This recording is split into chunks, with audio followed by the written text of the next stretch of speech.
Welcome to the Josh Bolton Show, where we dive into interesting and inspiring conversations. And now, your host, Josh Bolton. Welcome, everybody. Today we have a reoccurring guest, Leslie Bosch. It is fabulous to always have her on.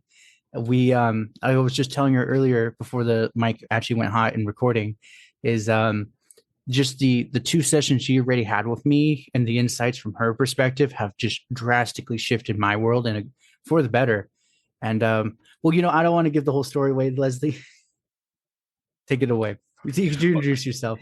Okay, Josh. Well, thank you so much for the opportunity to be back on the show. I really enjoy speaking with you and sharing with your listeners. And I love hearing that you're gaining some benefit yourself. Nothing makes me happier than that. So thank you for sharing. Thank you. And honestly, it's one of those, when you first came on, it was like the perfectionism problem and this and that. And I actually it's funny how we time everything, because I was struggling with that. I was reading books and this and that, but it wasn't setting. And then it was just how she phrased it was it was the athletic versus perfectionism. There's that fine line, like insanity and creativity. It clicked. I'm like, oh, I am overbearing and forcing my opinion on people when I shouldn't. Oh, so there was something I said. Okay, got it. So, yeah. Again, before I steal the show away, tell us a little about yourself, how you got to this point. You bet. So before I became a coach, like many Americans, I was working long hours in a very demanding job. And unfortunately, I didn't realize it at the time, but I was also mismanaging my stress. I was eating lots of junk food. I wasn't exercising. I was sleeping poorly. I was snapping at my husband because I was tense all the time. And I certainly wasn't having any fun. And I didn't realize it at the time, but I was unwittingly trading my well-being, my health, and my personal relationships for career success. And it was starting to show. So fortunately, I enrolled in a wellness class that was offered through the Andrew Weil Center for Integrative Medicine, where I learned about an integrative approach to health. And briefly, an integrative approach to health recognizes the interdependence of 7 core areas of health, including sleep, nutrition, movement, relationships, resilience, spirituality, and environment. And as you can imagine, during the class, I was basically encouraged to clean up my act in all these 7 core areas of health, which I did. And after several months of concerted effort, I began to feel better.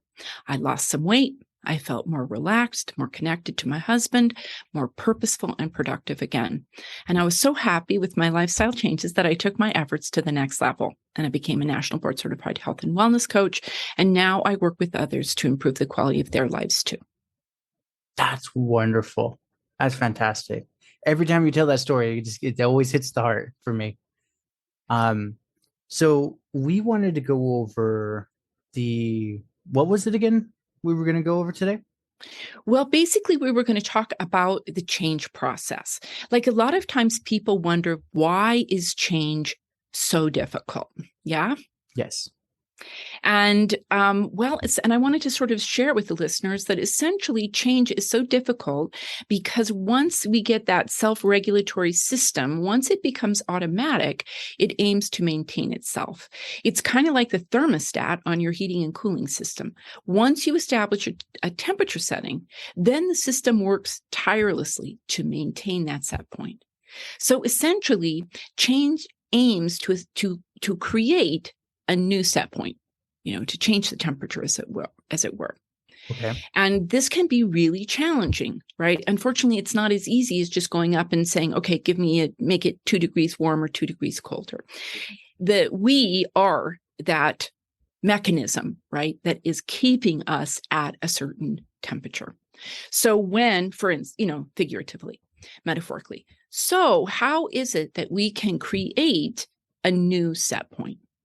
Because when we try to do that, we're going to interrupt our equilibrium, and there's going to be distress, right? So it'll be, in a way, you'll all kind of create even a kind of contention between the old way of doing things and the new way of doing things.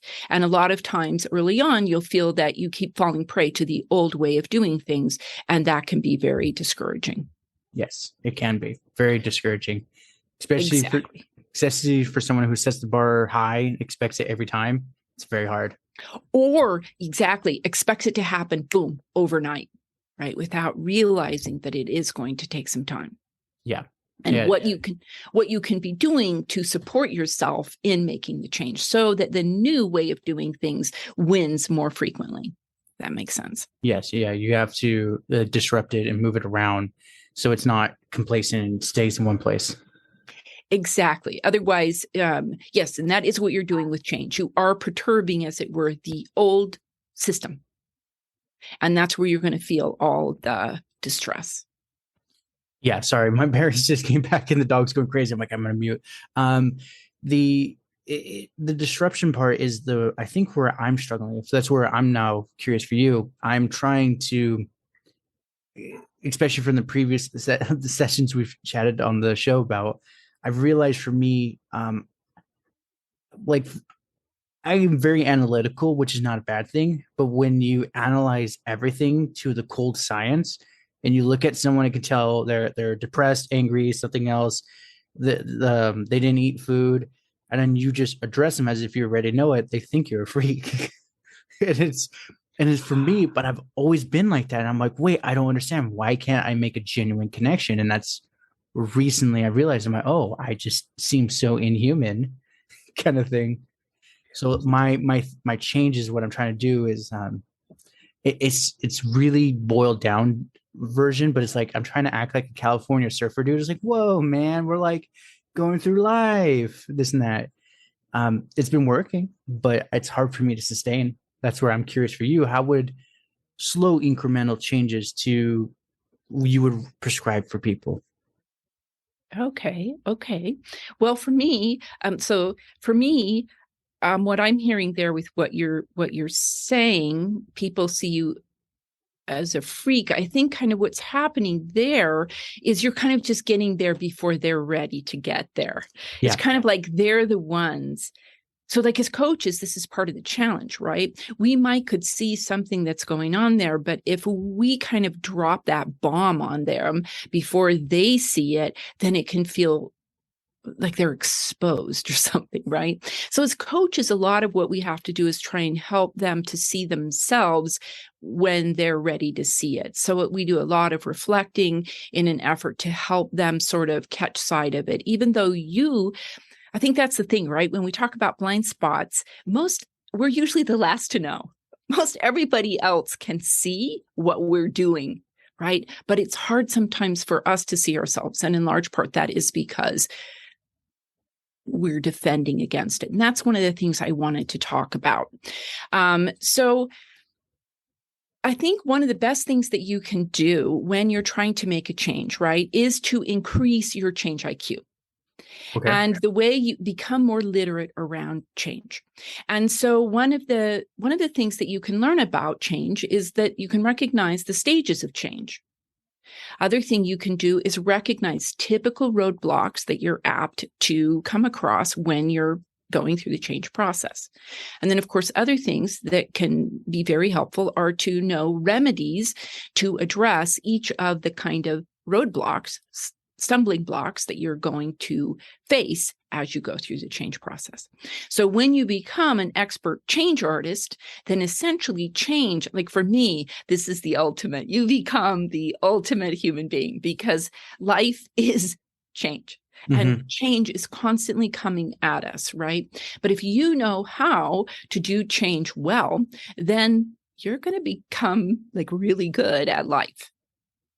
Yeah. And that's like the slow thing I'm coming at and realizing it's like, oh, whether I like it or not, I can't stay in one place is like the metaphor. If you're not, well, I'm going to morph it to if you're not moving, you're dying kind of thing. It's if you're not growing, you're dying. But, yeah, and I've just realized that. So let's just say for you, it's something simple. It's not simple.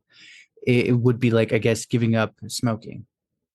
kind of thing. Absolutely. Absolutely. All of these changes, well, again, it's a challenge right now to make these blanket statements about change, because some change can be really quick and really easy. It can be just a mindset flip, right?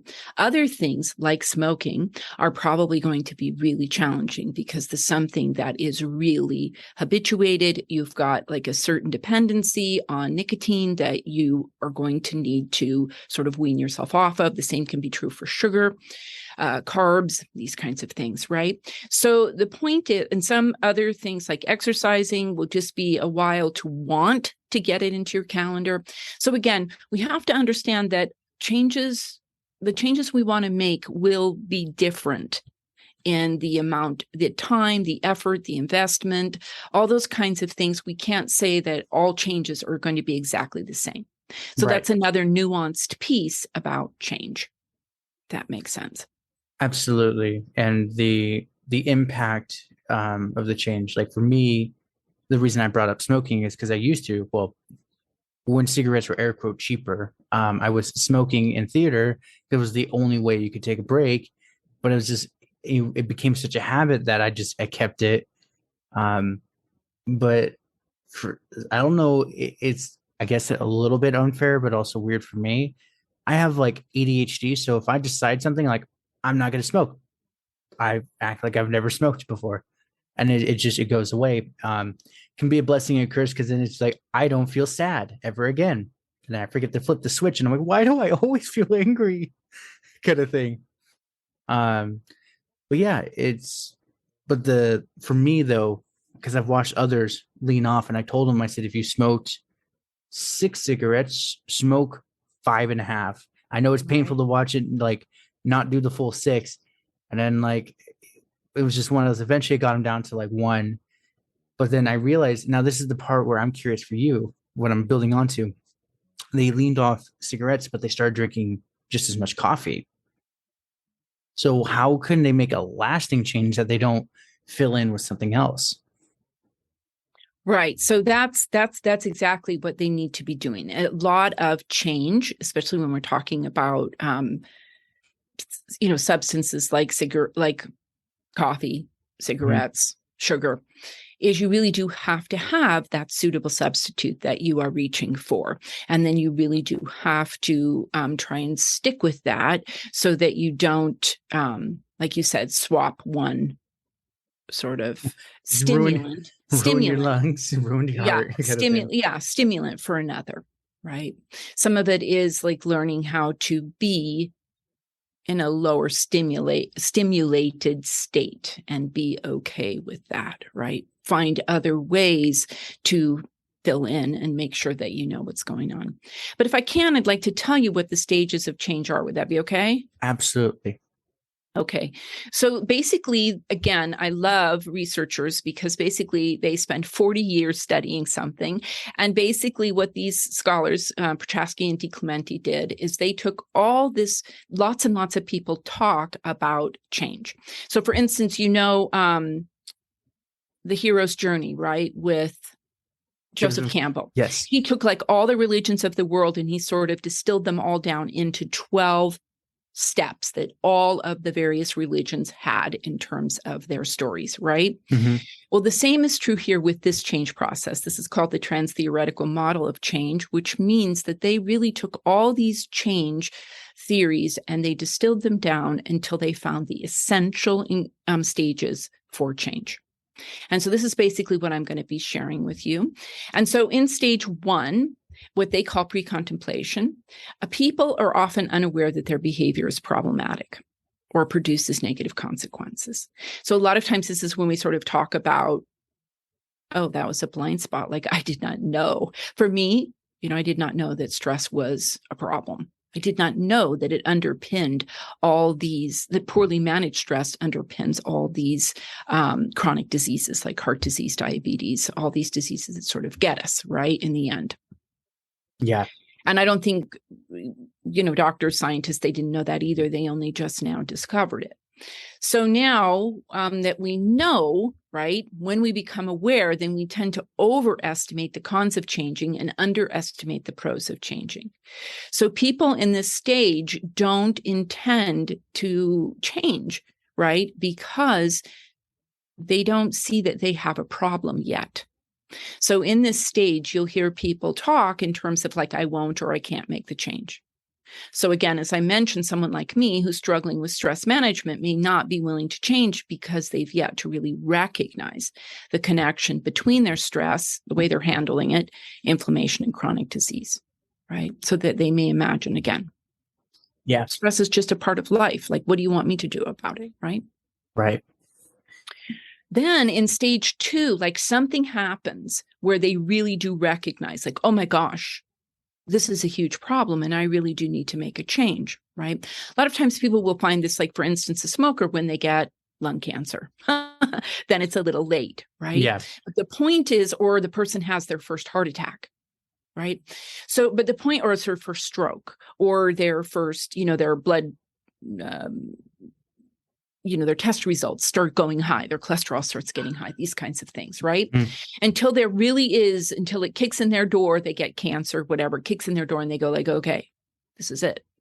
This is real now. This is not just a thing that can happen to other people. This is a thing that's happening to me, right? So in this stage, people do recognize that their behavior may be problematic. However, they're also conflicted about the change. They're the ones that are kind of, you've seen them, I'm sure, should I, shouldn't I, should I, shouldn't I, should I, shouldn't I? They can't get off the fence. They're caught between the pros and cons of changing, right? Oh, that was totally me. The reason I didn't start my podcast was like, I like talking to people, but I shouldn't because the internet mobs will come after me and I'll lose my current job. And then that was, I was on that shadow it was 2017. So like 3 years. Exactly. And this is what's so important to understand. Like a lot of change, and that's why we're going to talk a lot about the roadblocks that you'll get in these first 2 stages, because a lot of people never get out of these stages. They never really actually get on the road to change. So these people in the contemplation stage really do intend to change, but not in the foreseeable future. And you'll hear them say things like, I may make the change. I'm thinking about it, right? So in our stress management example, an individual may, on the one hand, recognize that worrying is keeping them up at night. But on the other hand, they just can't imagine how they're going to take on one more commitment. Like, how am I going to find the time to meditate or something like that, right? Right. So in stage 3, they call it preparation. In this stage, people are ready to take action in the near future, and they start to take those small steps toward the behavioral change. And they believe that changing their behavior can lead to a better life. So people in this stage will say things like, I will make the change. In our stress management example, the individual will have decided that it's time to do something and will have started looking into possible solutions, right? Like, I'm going to take a yoga class, or I'm going to download an app and I'm going to start a meditation practice, right? Something like that. Then in stage 4, what they call action, in this stage, people have recently started changing their behavior and intend to keep moving forward with the behavioral change. So in this stage, people will say things like, I am making the change, right? So in our stress management example, the individual will have begun taking the yoga class or started their meditation practice, and they have plans to continue. And then in stage 5, or what they call maintenance, this is where people sustain their behavioral change for more than 6 months and intend to maintain the change going forward. So in this stage, people work hard to prevent relapse to earlier stages. So pretty much everything that we do ongoingly, we're pretty much already in stage 5 of that change, because we're pretty much maintaining those behaviors, those gains, those wins, right? And sometimes even what we are maintaining, we can be tweaking that all the time, right? So then we might see something and we might say like, oh, maybe I should add that to my routine, right? Then we're kind of moving in that direction again with that pre-contemplation. Yeah, should I? Is it worth the price? Is it worth this? Then they might start preparing. Well, how do I get it? How much will it cost, right? And then they start maybe actually incorporating it. Then that becomes the new change that they're maintaining. So the point is, we can see these stages of change depending on our various behaviors, can get quite complex. You know what I'm saying? You can have like 15 behaviors that are in various stages of change. And then those changes that you elect to make can be really big ones, like stop smoking, or they can be small tweaks to like your diet, like ongoingly, as you just keep polishing. Does that make sense? So we just want to understand that this change thing can get really complicated, and there can be a lot of change going on. Oh, yeah. It does get very complicated. Like how you were explaining the polishing for the diet, for me is, well, the others can see it is like I have a very unorganized method of filing things. And I realized when I was on my cruise, actually right after I chatted with you, is when I went on to the cruise. And I realized I actually don't like clutter because everything was super clean in the room.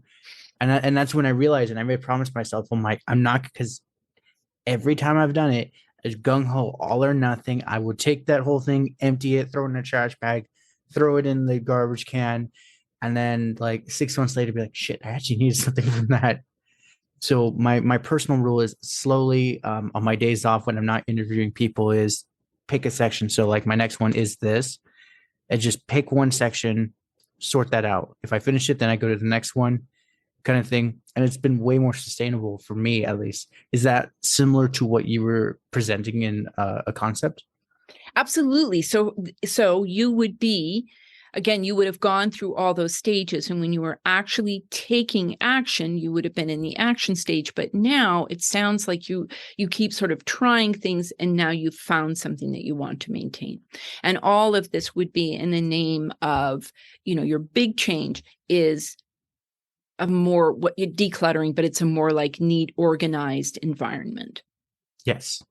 And that's like that would be one of the 7 core areas of health. And they would say that absolutely clutter, your environment really does impact how you think, how you feel. And so that's great that you're doing that. Plus, it just makes it so much easier when you actually need stuff out of your pile. It's so great. I want to say it's out of camera, but I have a little triangle set up for organizing. And I have it set now for one is my gimbal for my camera, then all the camera gear, and then all my daily stuff. And I have it. I have painting tape I cut up. It's silly looking. I'll figure out a way to make it more official with paint, but it's like this section is daily use. This is like kind of daily use. This, and this. And I'm like, I love it now. I just reach in and grab whatever I need and just leave. Excellent. Yes.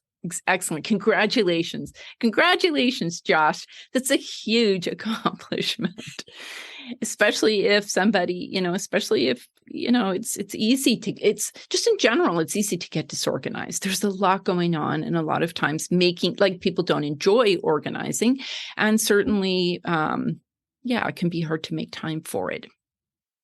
Yeah. And that's where like now I reschedule everything. So, when I book things, I always block one day out. So it's 3 days for people to book. And then I get my martial arts day and then my like organized day now.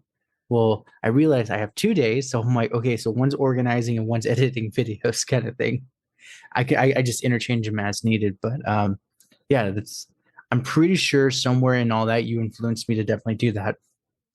That's like, but it's a great example of the stages that we're talking about. So that's great. Thank you. You're welcome. So now typical roadblocks that people are going to find on the way to change. Do you want to hear some of those? Mm-hmm. So typical roadblocks are going to be things like, I don't know how, demoralization, defending, doubt, delay, dread of failure, and distress, right? So I want to talk especially about 3 of these that can happen in stage 1 and stage 2, right? So, which is pre-contemplation and contemplation. And so these are really the defensiveness, the don't know how, and the dread of failure. Okay. So it's hard. So first of all, like I said, one of the biggest challenges that we face is really our ability to defend the status quo. And again, this harkens back to the analogy I made about the thermostat on your heating and cooling system. So unfortunately, if that habit is not a good habit, then it's really problematic that thing is just running, right? If it's a great habit, then it's such a blessing and it's such a boon. But if it's a bad habit, it's really can, again, become problematic. So some of the ways that we can defend against change is really we can tune out through selective attention by changing the topic of conversation. So when somebody starts talking about something, then you're like, no, that doesn't apply to me. And you just sort of stop listening, right? Yes. So unfortunately, when we use this defense, it eliminates opportunity to gather useful information about our problem and potential solutions, right? Because we just didn't even get that information. It's not even on our radar. Right. And again, these things happen without our awareness. So it's sometimes we know that we're like, okay, like, I'm tuning that out, right? Or I'm leaving or whatever. But a lot of times we're sort of doing this automatically. Our brain just wanders off to something else. So another thing we can do is internalize, what they call internalizing. And this is really where we attack and blame and punish the self for what's going on, right? You should have done a better job. You shouldn't have this problem. You shouldn't be doing that. Why are we having to deal with this again? This kind of thing. And unfortunately, when we use this defense, it really takes a toll on our self-esteem and on our self-efficacy. So we really have to be able to hear that we're doing that to ourselves, right? Yes. Another thing, go ahead.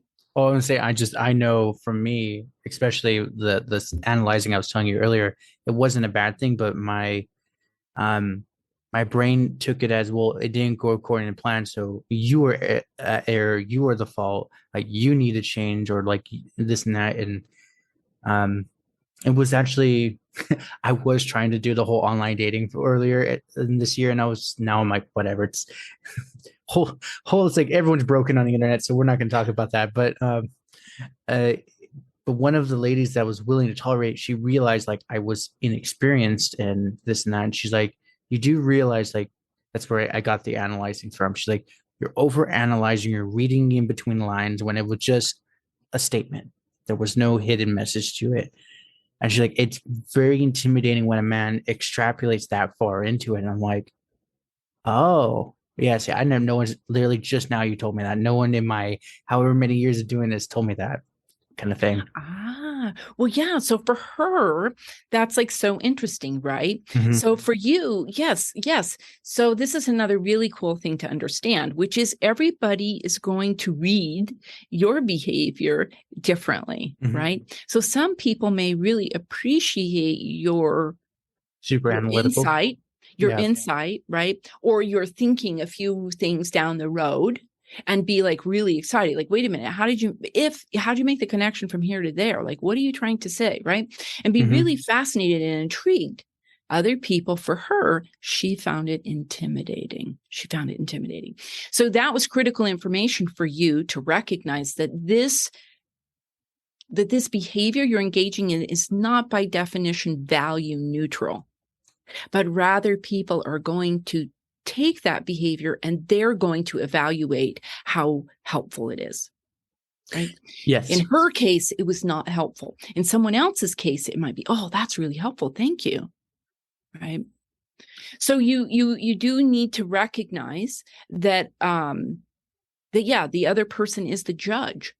And right now we can hope, I'm offering this to you in the hopes that you will find it very valuable, but we don't know. And sometimes people can still say like, no, I don't like that. Don't do that. Right.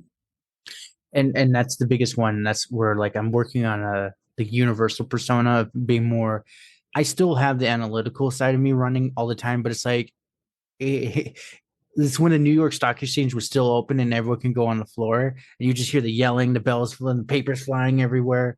Well, that's my brain at like half a second. Like the whole 5-minute spiel of them yelling was like a minute for me. So it's just chaos. And I've learned, okay, don't comment about the things you hear and see and predict kind of thing. Just act mellow, seem normal. When someone is actually interested in that side of you, then yeah, open up about it, but don't necessarily just lead with because you did this, and this, you're stressed and blah, blah, blah. And they're like, Yes. And there, I would say, yes. If I were coaching you, I would say, yes, Josh. And that's really important that you understand that you're making those assumptions and that you want to catch your mind doing that. Right. Right.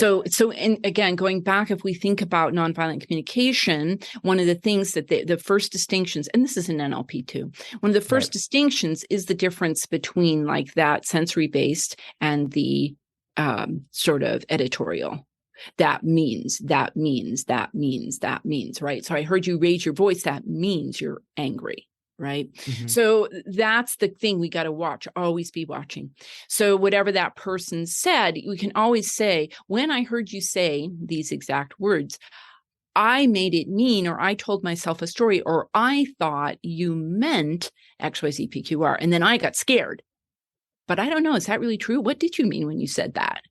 Right. So that's where we always want to be doing that reality testing. And that is a huge, again, when we talk about mind management, again, that is a huge mind management thing, to see our mind piecing stuff together and sort of taking it for fact rather than, oh, you know where I went with that? When you said that, I went there. But when you said that, what you meant was that.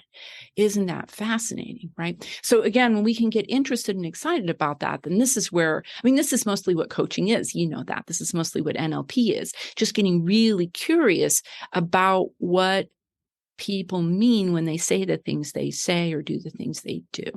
And slowing everything down and making sure that we're not also adding stuff, but rather staying just really curious. But that's so great that you can see your mind being that busy, so busy adding stuff, right? It's really piecing a bunch of stuff together. Well, and it's one of those, I'm sure I've always had it, but I mean, I've probably told you this earlier, and I'll give you this quick summary. I was just constantly bullied and harassed, and for my survival technique was predict before they could attack. And it's just one of those, I'm now learning that is not a good habit to have.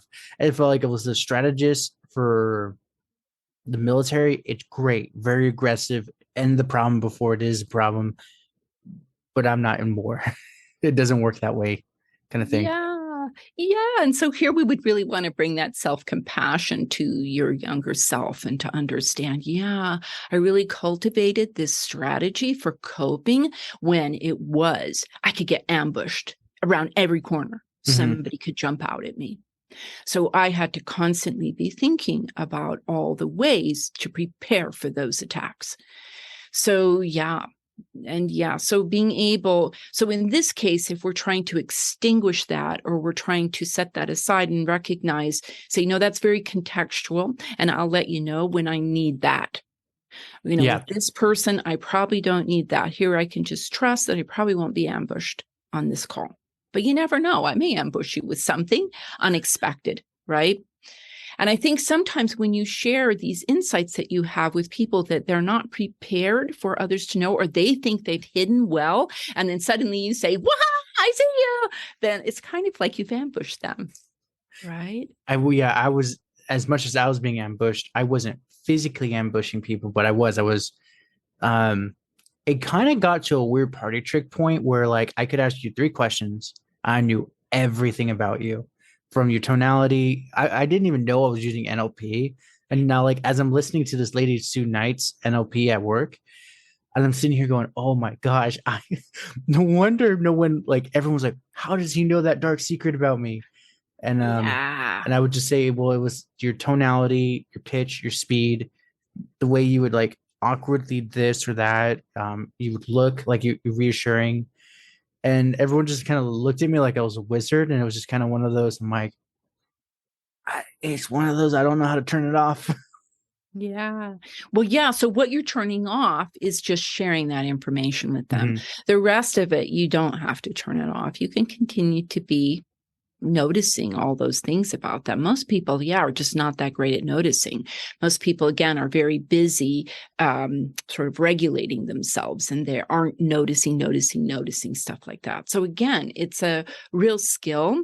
But again, if we feel, especially if it's a dark secret and you sort of out them, then of course they're going to feel in that way also very ambushed. And that's going to feel very intimidating. That is not going to develop trust. It's going to develop, like, again, more not rapport, the opposite, more defensive maneuvering with you, or they might avoid you or whatever. Because now, if they really, if you seem like a warm, that's not true for everyone. Again, if you seem like a warm and caring person, then they might gravitate toward you and then spill their guts and then be, accepted and then feel better about everything. To a certain extent, that is kind of what we want to do with coaches or therapists or whatever, is we really want to be able to address the shame that we're feeling from some of these things that happen to us. So having people help us know how to do it. So all I'm trying to say again is that these behaviors are kind of value neutral, and the person that we're being with is going to decide whether or not they're valuable or not, whether or not they're comforting or threatening. That makes sense. Brilliant pullback, by the way. And that's kind of where I've come to the point where it's like, I don't have to tell them about the insanity of like my metaphorical stock market in my head going on. First of all, it's extremely intimidating to like, how the hell did you process all that so quickly, kind of thing. But it's also for me, it's not meant for them. If they ask for it, then obviously share it. But that I'm also having to learn the tactfulness. Tactless, you want to be tactful. How to maybe say something without being so straight to the point and hurting people too. That's another one. That's a hard one, because again, with the survival technique, I would just say it as it is, raw, because I knew it would hurt them, that I didn't beat around the bush, so they would leave me alone, kind of thing. Yeah. I guess what would be some of the tactics for that? Kind of what I'm trying to lean this whole show for is, how do you calm your personality from your coaching perspective? I know it's not an overnight fix. Well, we can establish that. Right. Well, for me, it wouldn't. Right. Well, it's in terms of the change process that we were sort of talking about here. I think that the good news is that you've already sort of recognized, so you're no longer in pre-contemplation and you're no longer in contemplation. You're well into preparation now, trying to figure out how can I do it? And you're also in action with some things, and you're also in maintenance with some aspects of this. But what I love about what you're doing is that it's really all about mind management, that you're coming to understand that once upon a time there was Josh, who had all these incredible potentials, right? Then he was thrown into this situation and he became, and this is true for all of us, he became, as it were, a personality, right? And now he, as a grown man, all of us, all people, hopefully, that have, they want to break out of their personality. They're finding that their personality as a solution to their problems really is becoming the problem now.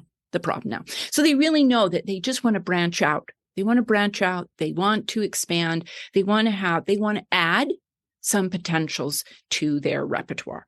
It's not really that because we really probably can't fully escape our personality. Unfortunately, no. Our personality is kind of like ingrained. And when you realize that, it can be a really sad day.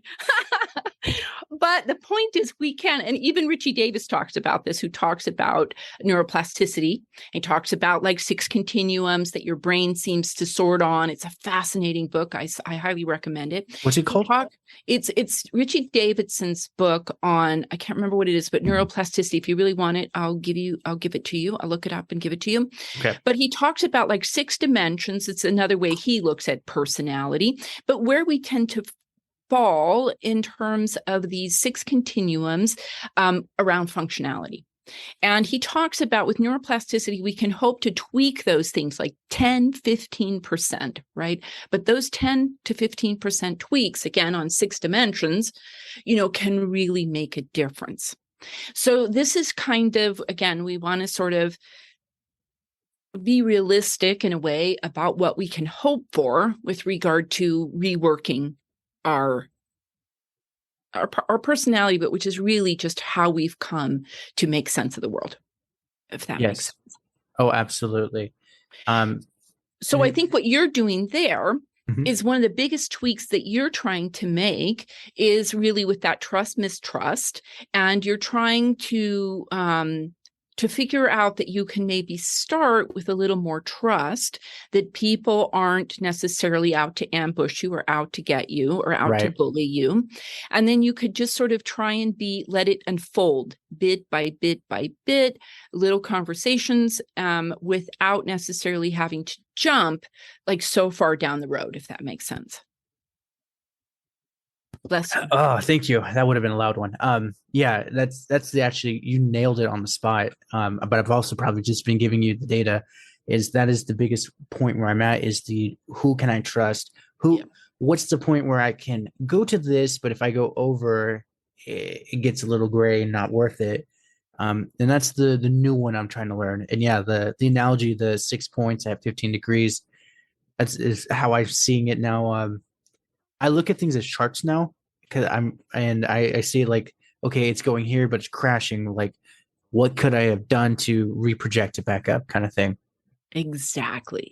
So you're just noticing all those transition points and everything. It's like so cool. Right? You're like totally like, who's that guy that does those? You're really at, again, I can't think of those logical levels. You're really at synergy.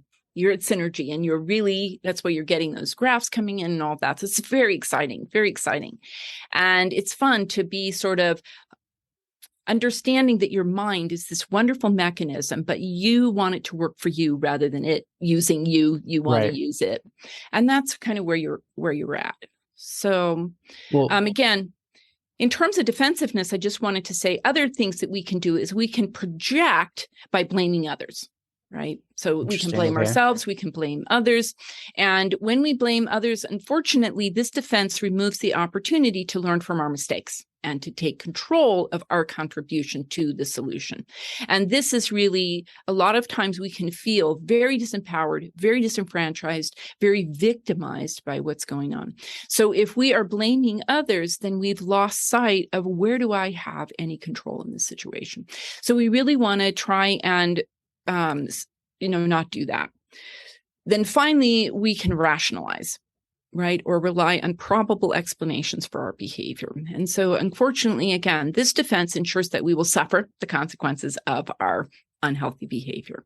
So again, we're just talking about when we're in pre-contemplation, when we still have that blind spot, as it were, and we've yet to really recognize that what we're doing is problematic and really isn't going to serve us in the long run, then we have ways to keep that, to defend or protect our bad habit.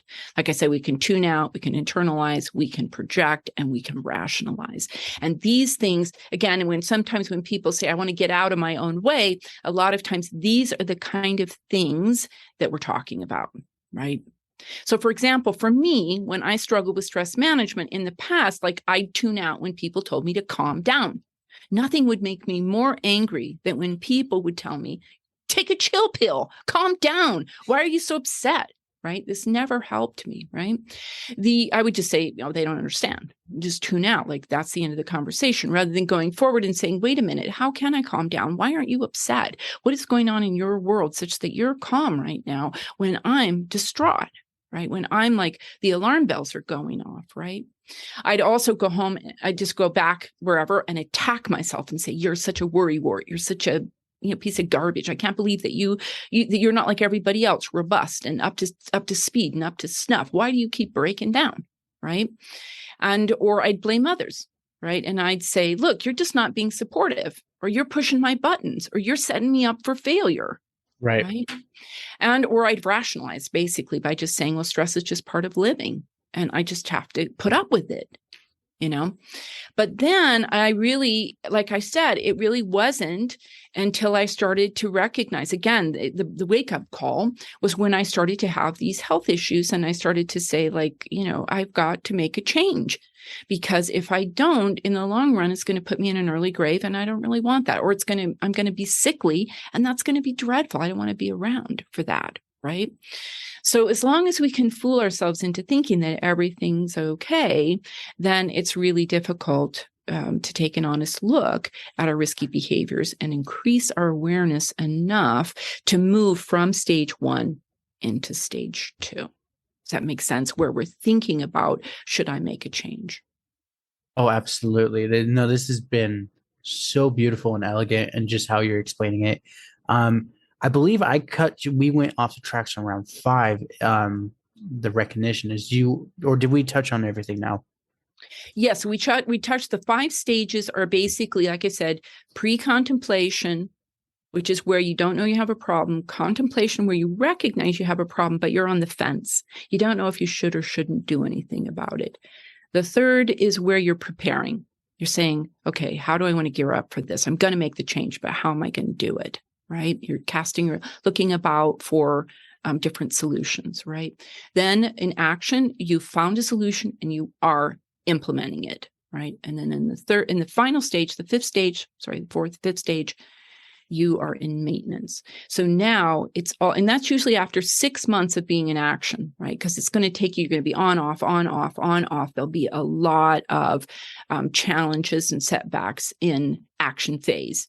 This is why a coach can be, or any accountability buddy can be so helpful, because it'll keep you coming back, because you'll feel, again, like I said, in that dance or in that contention, between the old and the new way of doing things, the old way will just be, beating the, out of the new way of doing it. You'll feel it can be hard sometimes to stick with it. So that's kind of what's going on in terms of the action phase. And then once you get into the maintenance phase, you're pretty much, you've got it down, but there's still possible that you can have a relapse, but your whole self is geared to getting right back on track.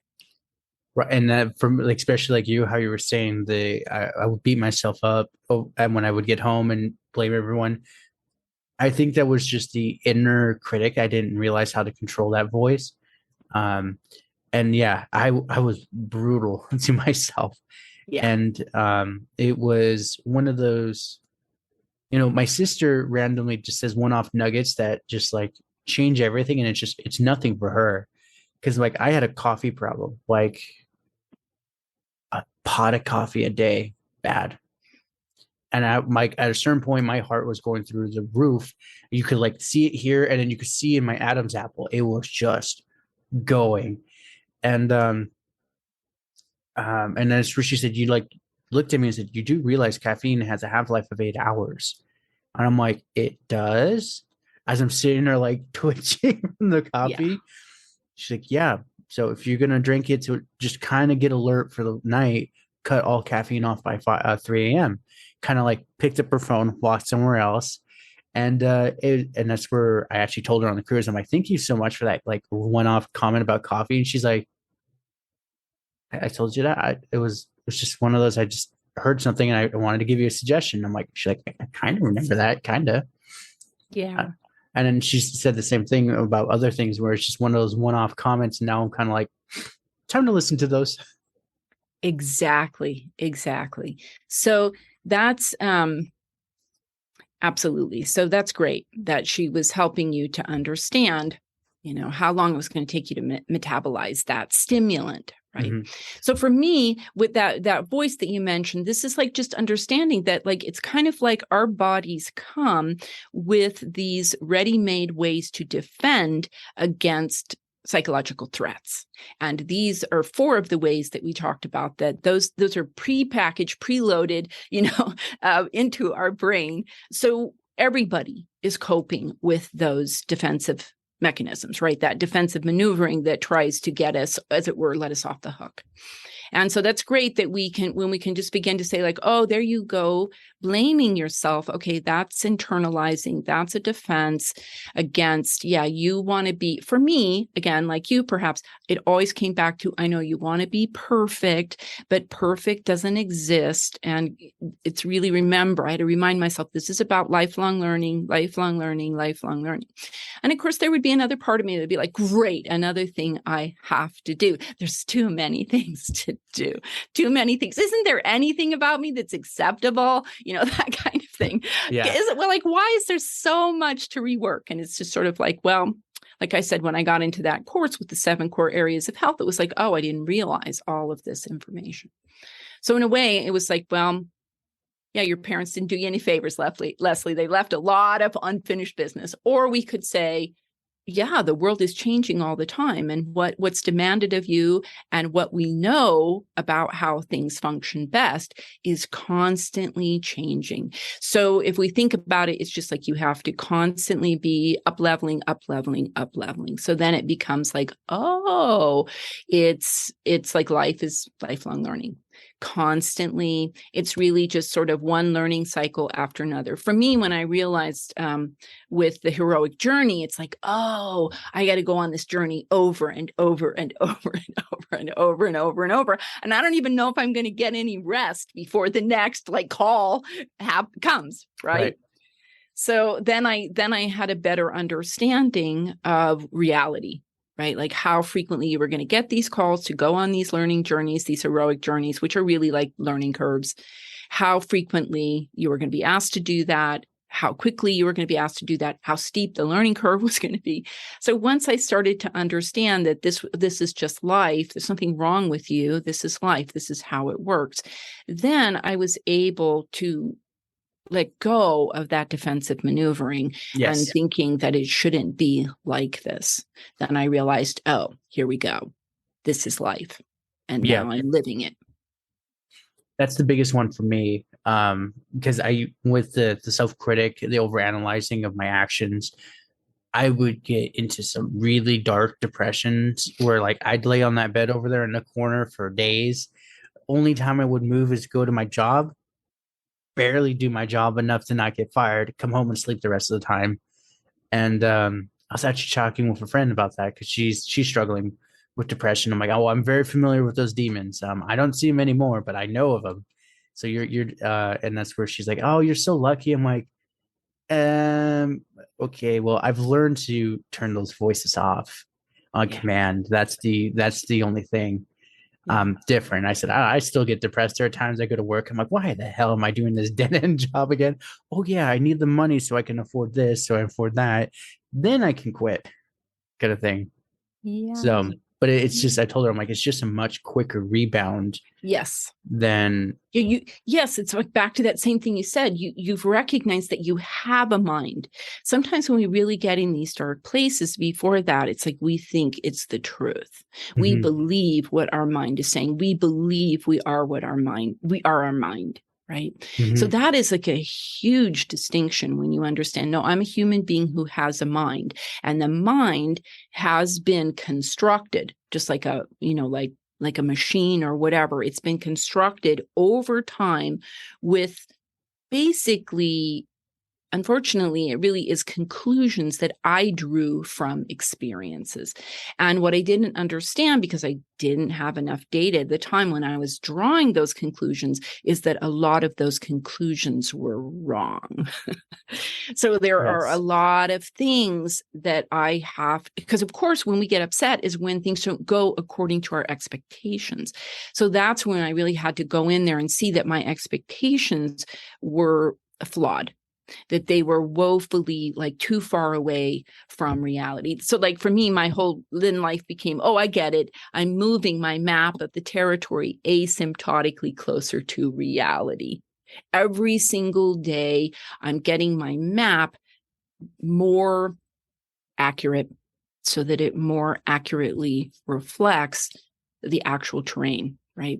And this is, again, a lifelong process. And as a human being, I have very limited capacity to comprehend the whole, to even see the whole.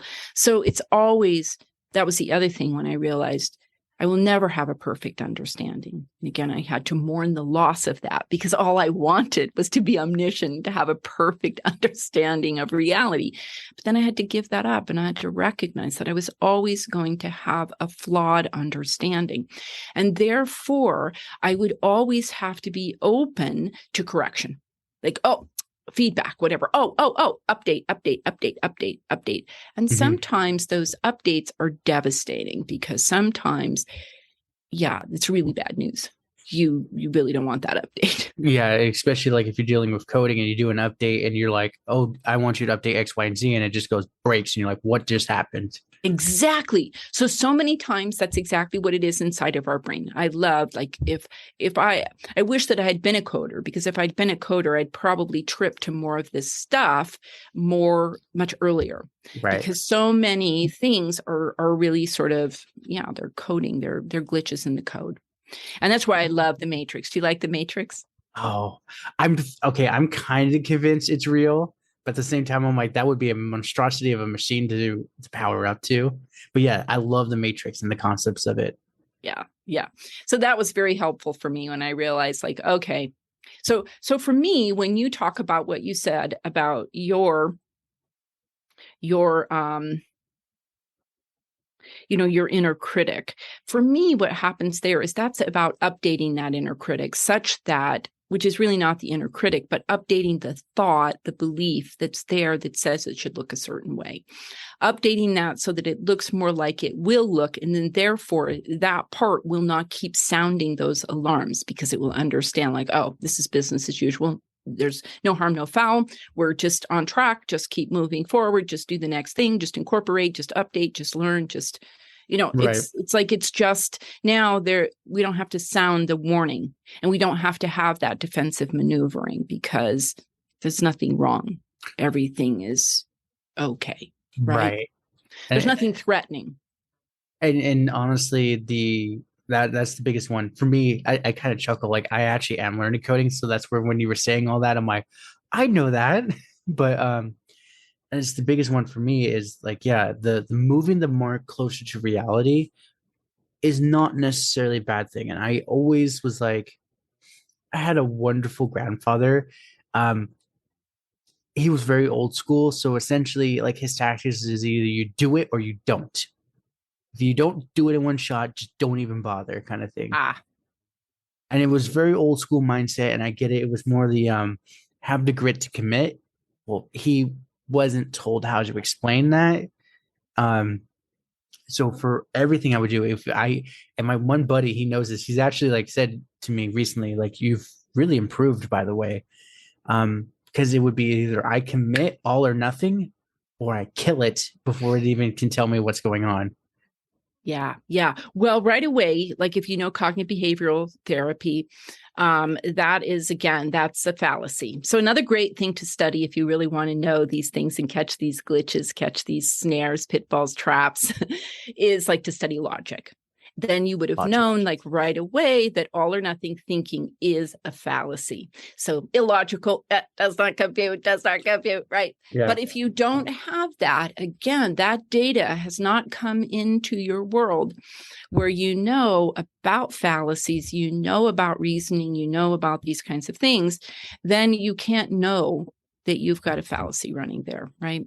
Right. So, yes, all or nothing is like, again, it's like, how can I break it down, like you said, into the increments, or how can I decide how far I'm going to go with something, or how can I decide, right, to what degree, to what level? I don't have to go all or nothing with things.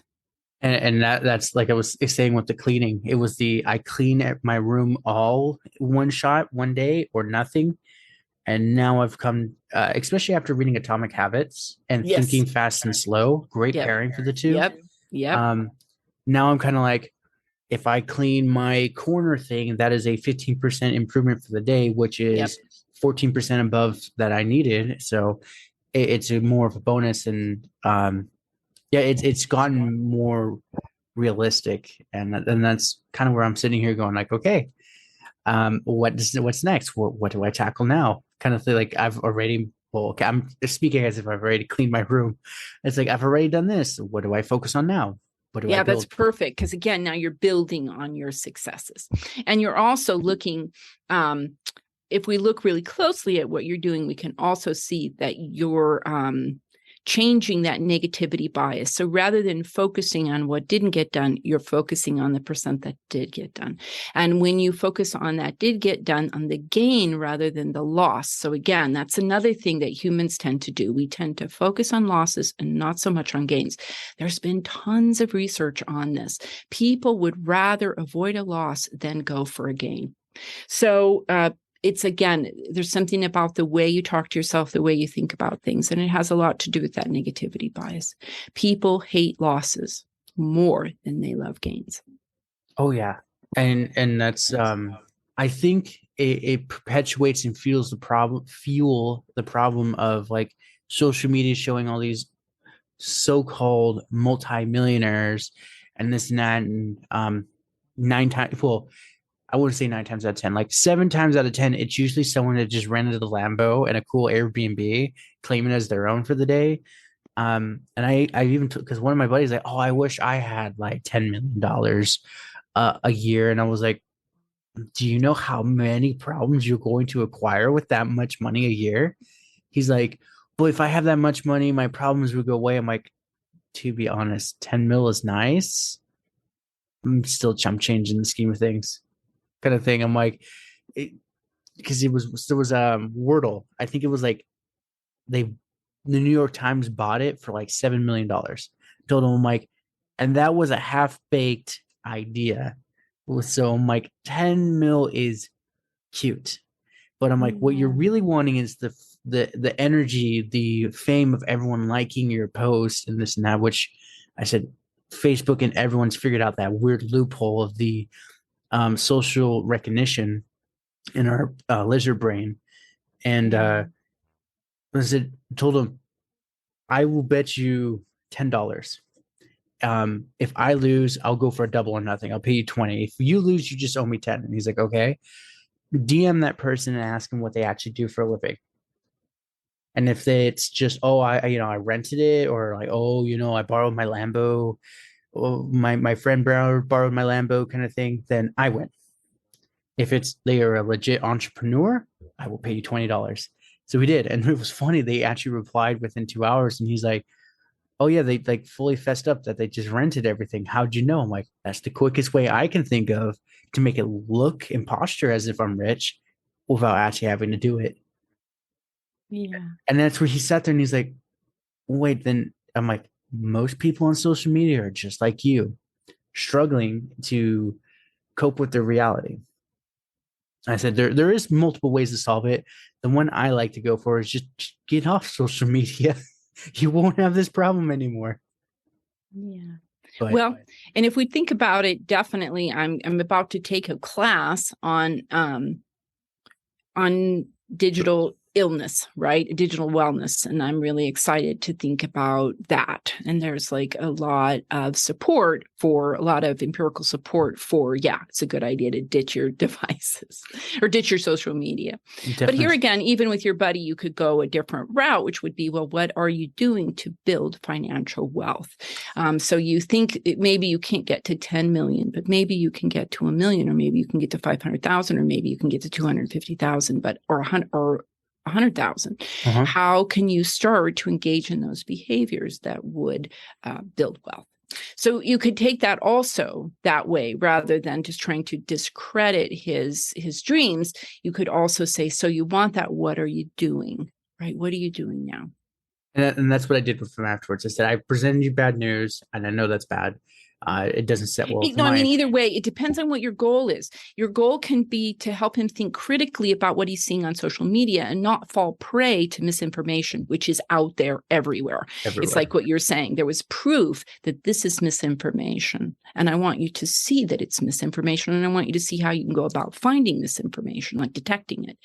But then there can be, so that was the tact you took. And then later you took another tact, which is like, well, how are you building wealth? What can you do to build more financial freedom?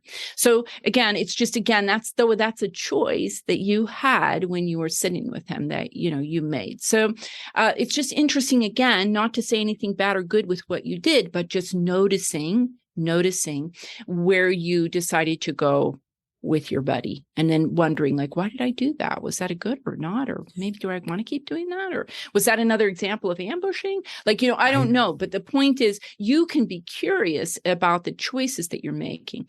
And I think that's a good idea, especially when we are trying to change.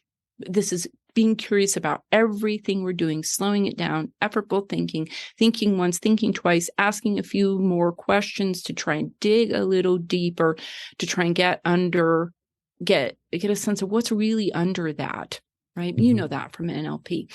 This is what's really important, and this is what can be really beneficial for people.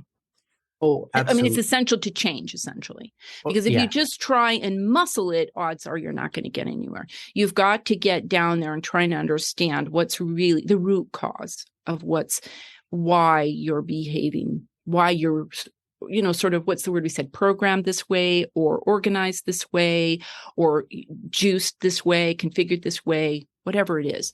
Because until we really basically understand how that machine is working, that mechanism, then we can't really begin to dismantle it and build another mechanism, if that makes sense. Oh, 100%. And that is where I was, after I presented that and I presented my buddy the idea of like, what are you doing for building wealth? And he said, oh, I'm trapped. And I'm like, okay, that's very bad phrasing of words. Why are you trapped that you feel this way? He's like, oh, I spend more than I make. And I said, okay. So he actually opened up his bank account. That's where I was laughing because like, if you're good, they'll just spill your guts. Because there's a whole side story. I used to work at a military surplus store. All the soldiers would just come and tell me their horrors and stories, and they're like, oh, thank you so much. But that's a side tangent. But the guy showed me his bank account and this and that. And he's like, I'm trying to get my credit up, but it keeps going down. And he's like, you listen to Dave Ramsey, what would I do? And I'm like, well, I used to until I realized certain aspects of what he says is wrong now. But I told him, I said, what can you give up? What are you willing to sacrifice right now? Or loss, like you're saying, loss adverse is our mind. What are you willing to give up to help pay this off quicker? And he says, I won't give up anything at all.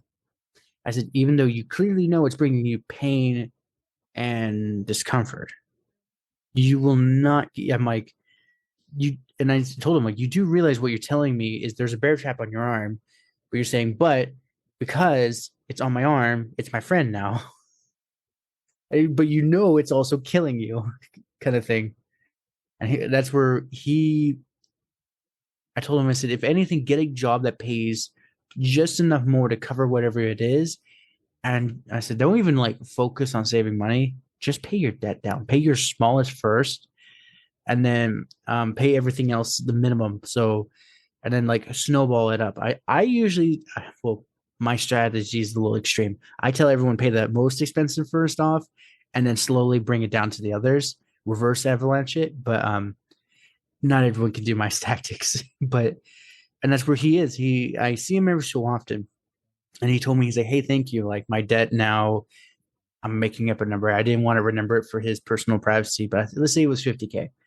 He's like, oh, I'm now at like 25K. I'm like, oh, dude, you're literally halfway there. But that's amazing. Do you realize how, like, not many people make it this far? Yeah. Yeah. So you really helped him move, again, if we think about the stages of change, you helped him. He was kind of already, you kind of helped him move out of pre-contemplation, because I have a feeling he didn't really know that he had a problem. Again, he was kind of blaming it on external factors, right? And then you kind of moved him into contemplation, but, where he was kind of thinking like, should I or shouldn't I, right? And then you got him moving into preparation. And ultimately, you got him into action, where he saw what he was going to go and do. And now if he's been doing that for a while, then he might be in maintenance with regard to trying to a new habit for managing his finances so that he can have more financial health and well-being. Yes. So congratulations. Thank you. And that was one of those, because he literally just handed me his phone. I said, I'm not doing it to be rude. Can I see your bank app so I can see if, I said, my app has an automation. I can tell it every day on payday, pull $20, put it in this account. and it will always do it until I say stop. Does your app have that? And we've come to find out we had to go like really far into the settings, but he did. And I said, okay, we're going to go with richest man in Babylon, 10% of each paycheck for you, because we get paid weekly. I'm like, for you, you make what, 400? He's like, yeah. I'm like, can you set $40 aside a week? That's it. You can't touch that. Unlike unless your car's broken, then yeah, go touch it. But any other thing than that, you can't touch it. And that's where he said he's like the extra. He jumped it up to 50, so he's like the extra 200 a month has been what's helped me chop it down, and I've gotten more aggressive in paying everything off. And I was like, good. And he still gets to play his video. He still gets to play his video games, hangs out with his kid, buy everything that he needs. And he's like, I didn't realize that I wasted X% of my paycheck every week. I'm like, no one really notices until it's too late. And you're like, oh crap, what do I do now? Yeah. So, I'm just curious, how long do we want to keep going? Yeah, I think we're done. Okay. Looking for a good time, good way to exit. Looking for perfect. A good exit. Thank you. Absolute honor and pleasure again. Thank you for the opportunity to be with you and to talk about these change modalities, and to really sort of share with your listeners how they can really sort of increase their understanding of change and how it happens, and the kind of roadblocks they can expect, and the kind of remedies that they can bring to bear. So thank you for the opportunity. I really appreciate it.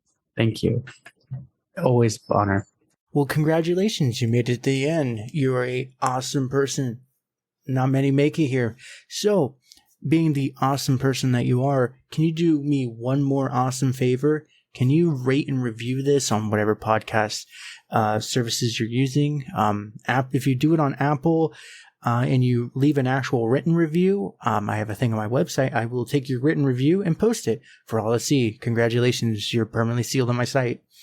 Otherwise, I am trying to do YouTube more and live streaming. I will try to put as many of the YouTube links in the description of the show as I can. So give your boy some extra help over on YouTube. Watch my videos. I just mute it and change the channel, change the window or something. But yeah, that's it. Thank you for being awesome, and see you next time.